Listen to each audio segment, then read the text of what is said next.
I've known since I was young that I was adopted and that Claudia was my birth mother and Celia was my sister.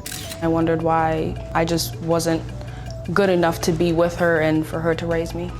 I love my family, but I am African American and Hispanic. My skin color, my hair was different. My lips were always bigger than, all the other kids, and I got teased for that. I went through a lot of identity issues.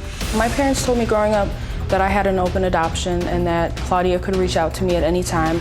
When I was 10, she had said that she wanted to build a relationship with me. It made me feel excited.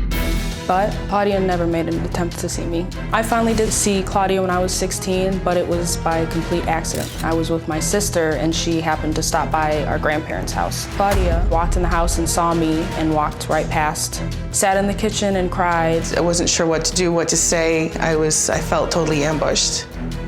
It was very unfair. When she decided to leave, she said goodbye and that was it.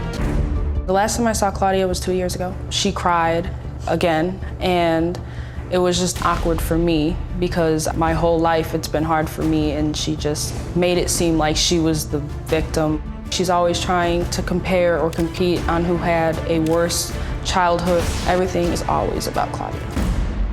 You haven't seen Sierra in 2 years either, right? Right.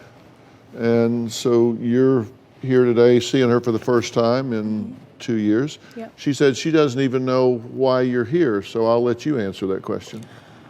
The adoption, you kept it open, obviously, but you have popped in and out when it was convenient for you, whether it hurt me or not, whether you promised to come to birthday parties, baby shower, my son's birth, you flaked on every single one of them. You wanted to know why Sierra was part of this because you said, and I quote, "Sierra is not my priority." What do you mean by that? That's out of context. I'm not That she is not. Well, whoa. Put that in context Okay. then. The reason why I'd love to hear this. The reason I was coming out here was to start a conversation with Celia. And this was a completely separate issue. What do you say to that? First of all, wow. I don't know.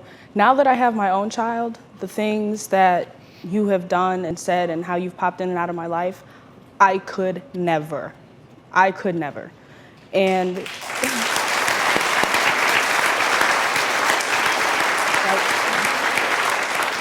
just the simple fact that, you promised all these things and you always messaged me like, "Hey baby, I miss you, I love you," and all of these things, and that you want to see me, and when it comes down to seeing me, it never happens. I can count on both hands, probably one hand, how many times I've seen you in my life.